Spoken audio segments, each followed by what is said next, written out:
Hair oil massage for hair growth with shikakai. Combine 1 tablespoon of shikakai powder with half a cup of oil in a jar.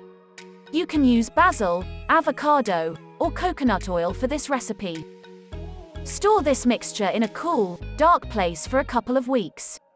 Keep shaking the jar every now and then to ensure that the oil is well infused with shikakai. The oil will be ready to use after about 2 weeks. Once the oil is ready, take about 2 tablespoons of it and massage it into your scalp. Massage your scalp for about 10 to 15 minutes and then work the oil into your hair, from the roots to the tips. Leave it in for an additional 30 minutes. Optionally, you can leave the oil in your hair overnight.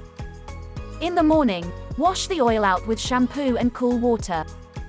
For best results, use this hair oil massage 2 to 3 times a week. Hope you did get some value out of our today's video. If you really did, hit subscribe button, press the bell icon in order to get regular updates from our channel.